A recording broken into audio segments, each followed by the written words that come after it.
Everybody, welcome back to our channel. ఈరోజు వీడియోలో మన డైలీ లైఫ్లో మనం మాట్లాడుకునే వాక్యాలను ఇంగ్లీష్లో ఎలా చెప్పాలో కొన్ని ఎగ్జాంపుల్ సెంటెన్సెస్ ద్వారా తెలుసుకుందాం. మీరైతే ముందుగా వీడియోని స్కిప్ చేయకుండా ఎండ్ వరకు చూడడానికి ప్రయత్నించండి. నా వీడియో కనుక మీకు నచ్చినట్లయితే లైక్ చేయండి, షేర్ చేయండి, అలాగే సబ్స్క్రైబ్ చేయడం మాత్రం మర్చిపోవద్దు. Okay, let's go to the topic. First sentence ఒకసారి చూడండి. నీకు ఇతరులని మోసం చేయడం మాత్రమే వచ్చు. అదేవిధంగా నీకు నా మీద అరవడం మాత్రమే వచ్చు. అంటే ఈ టూ సెంటెన్సెస్ కూడా ఒకసారి చూడండి. రెండిట్లో కూడా మనం కామన్గా అంటే ఏదైనా సరే నీకు అది మాత్రమే వచ్చు, ఇది మాత్రమే వచ్చు అని ఇలా చాలా సందర్భంలో చెప్తూ ఉంటారు కదా. సో ఇలాంటి సెంటెన్సెస్ని మనం ఇంగ్లీష్లో ఎలా చెప్పాలో మరి కొన్ని ఎగ్జాంపుల్ సెంటెన్సెస్ ద్వారా తెలుసుకుందాం. సో ఫస్ట్ సెంటెన్స్, నీకు గంటలు గంటలు టీవీ చూడడం మాత్రమే వచ్చు. నీకు గంటలు గంటలు టీవీ చూడడం మాత్రమే వచ్చు అని ఇలా చెప్తూ ఉంటారు కదా. సో దీన్ని ఇంగ్లీష్లో all you can do is watching TV for hours. All you can do is watching TV for hours అంటే గంటలు గంటలు టీవీ చూడడం మాత్రమే నీకు వచ్చు అని. అదేవిధంగా నెక్స్ట్ వన్, నీకు సమయం వృధా చేయడం మాత్రమే వచ్చు అంటే నీకు టైం వేస్ట్ చేయడం మాత్రమే వచ్చు అని ఇలా చెప్పాలనుకున్నప్పుడు all you can do is waste your time. All you can do is waste your time అంటే నీకు సమయం వృధా చేయడం మాత్రమే వచ్చు అని, అంటే టైం వేస్ట్ చేయడం మాత్రమే వచ్చు అని. సో నెక్స్ట్ వన్, నీకు డబ్బు ఖర్చు పెట్టడం మాత్రమే వచ్చు. నీకు డబ్బు ఖర్చు పెట్టడం మాత్రమే వచ్చు అనేదాన్ని all you can do is spend money. All you can do is spend money అంటే నీకు డబ్బు ఖర్చు పెట్టడం మాత్రమే వచ్చు అని.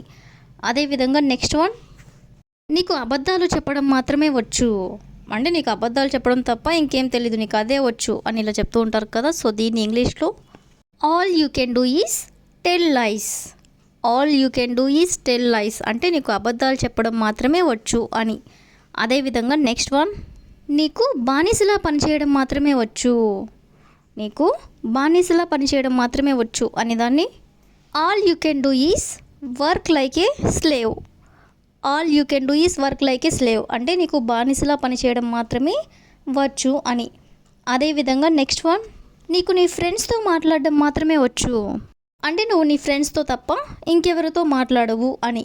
సో దీన్ని ఇంగ్లీష్లో all you can do is talk with your friends. All you can do is talk with your friends అంటే నీకు నీ ఫ్రెండ్స్తో మాట్లాడడం మాత్రమే వచ్చు అని. లాస్ట్ వన్, నీకు నా మీద అరవడం మాత్రమే వచ్చు. నీకు నా మీద అరవడం మాత్రమే వచ్చు. దీన్ని మనం ఎగ్జాంపుల్ సెంటెన్స్గా చెప్పుకున్నాం కదా. సో దీన్ని ఇంగ్లీష్లో all you can do is shout at me. All you can do is shout at me అంటే నీకు నా మీద అరవడం మాత్రమే వచ్చు అని. సో ఈ విధంగా మనం కొన్ని ఎగ్జాంపుల్స్ అనేవి చూసాం కదా. నెక్స్ట్ సెంటెన్స్ ఒకసారి చూడండి.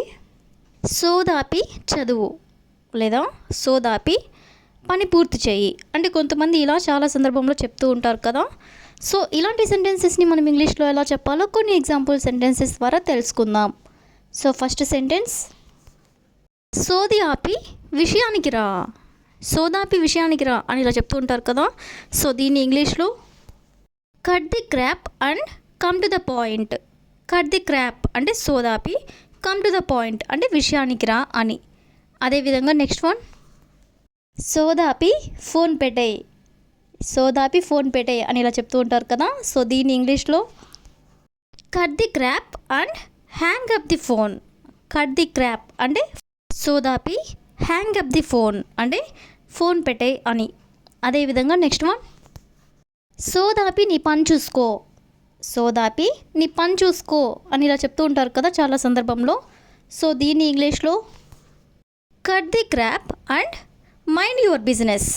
కట్ ది క్రాప్ అంటే సోదాపి, మైండ్ యువర్ బిజినెస్ అంటే నీ పని చూసుకో అని. అదేవిధంగా నెక్స్ట్ వన్, సోదాపి వెంటనే అక్కడికి వెళ్ళు.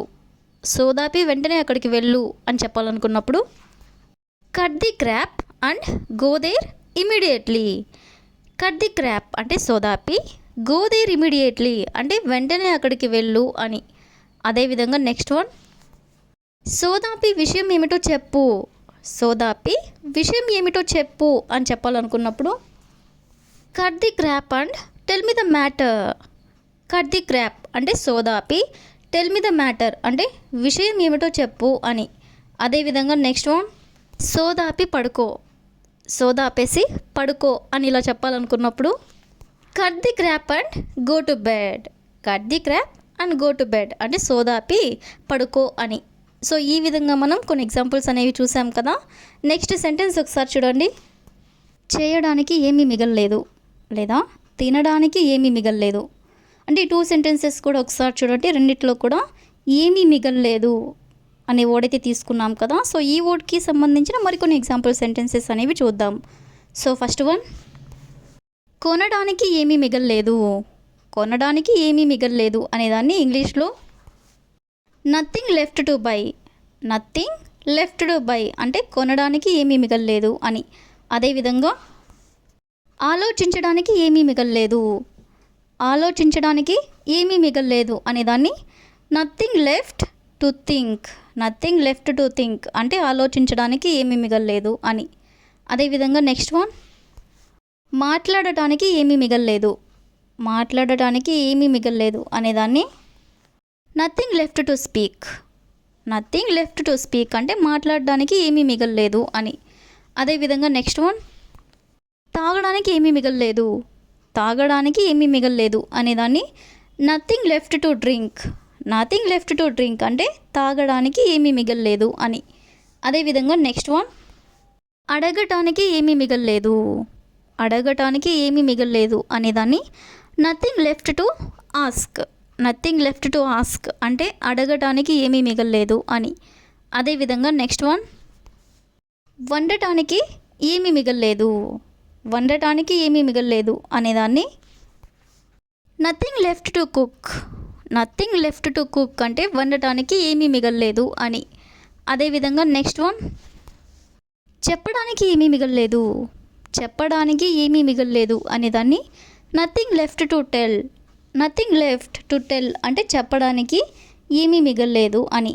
అదేవిధంగా నెక్స్ట్ వన్ తినడానికి ఏమీ మిగలలేదు, తినడానికి ఏమీ మిగలలేదు అనేదాన్ని nothing left to eat, nothing left to eat అంటే తినడానికి ఏమీ మిగలలేదు అని. సో ఈ విధంగా మనం ఏమీ మిగలలేదు అనే వర్డ్ని కూడా తీసుకొని కొన్ని ఎగ్జాంపుల్స్ అనేవి చూసాం కదా. So that's all for today. I will ask you a question for you. అమ్మడానికి ఏమీ మిగలలేదు, అమ్మడానికి ఏమీ మిగలలేదు. So if you know this one in English, please you can comment in the comment section. Thank you for watching.